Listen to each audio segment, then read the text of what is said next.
Elara stood before the mirror in her luxurious dressing room. She was crying, her shoulders shaking with sobs. But in the mirror, her face was smiling. A perfect, frozen, porcelain smile. She tried to open her mouth to scream, but the lips of the mask were sealed shut. She picked up a heavy silver candlestick and smashed the mirror. Crash. As the glass shattered, she whispered through her clenched teeth, "I am not this mask. Get it off me." In a city that worshipped beauty above all else, Elara felt like a stain on a silk sheet. She worked in a small, dusty flower shop, hiding behind tall buckets of roses. She despised her reflection in the shop window, her crooked nose, her uneven skin, her sad eyes. Customers would come in, admire the flowers, and look right through her as if she were part of the wallpaper. The isolation was a slow poison. One rainy evening, while closing the shop, she saw a couple kissing under a street lamp. The woman was breathtakingly beautiful. Elara felt a pang of jealousy, so sharp it felt like a knife. "If only I were perfect," she whispered to the wilting lilies. "If I had a face that everyone loved, I wouldn't be so alone. I would give anything to be seen." Driven by a strange compulsion, Elara wandered into the fog-covered alleys she usually avoided. Deep in the shadows, she found a shop that had no sign. The window was filled with hundreds of faces, masks made of wood, clay, and porcelain. They all seemed to be staring at her.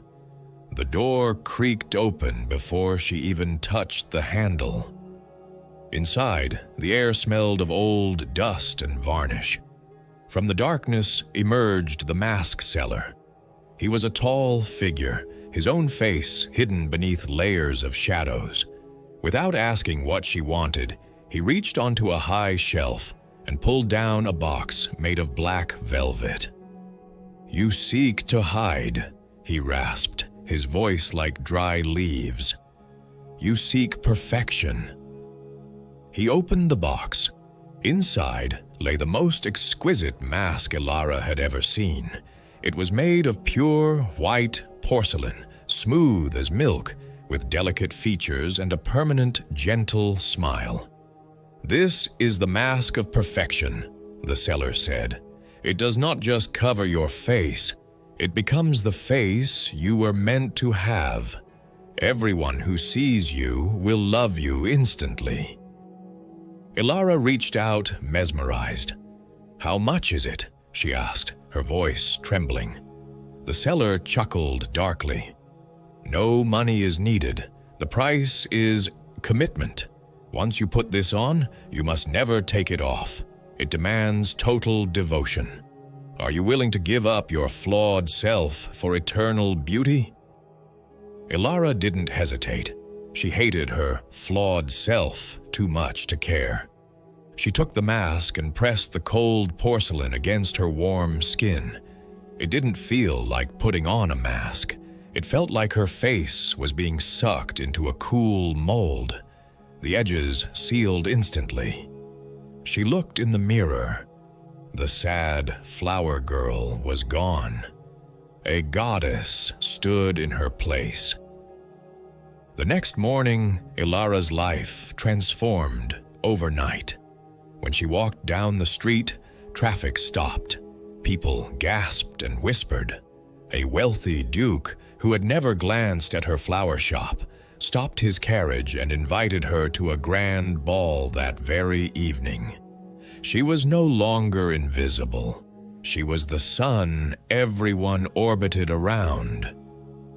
At the ball, wearing a dress of red silk, Elara danced with handsome suitors. Compliments rained down on her like confetti. "Your skin is flawless," they said. "Your smile is eternal." For the first time in her life, Elara felt the intoxicating warmth of admiration. She believed she had made the best bargain of her life. But as the night wore on, the first crack in her happiness appeared. At the banquet, she realized she couldn't eat. The mask's mouth was a fixed opening, too stiff to allow food. She tried to sip wine, but it trickled down her chin. She laughed it off, pretending she wasn't hungry, but her stomach growled in protest. The real horror began when she returned home. Exhausted, she tried to yawn, but her jaw hit a hard barrier. The porcelain didn't stretch. She felt a sudden wave of claustrophobia. She tried to massage her face, but she couldn't feel her fingers on her skin. She could only feel the smooth, cold surface of the mask. Weeks passed. Elara became a celebrity, but she was starving and sleep-deprived. She could only consume liquids through a straw. Even worse, she could no longer express herself. When she saw a stray cat and felt sadness, her face smiled. When she was angry at a rude servant, her face smiled. She was trapped in a prison of happiness. The mask began to feel tighter, shrinking day by day.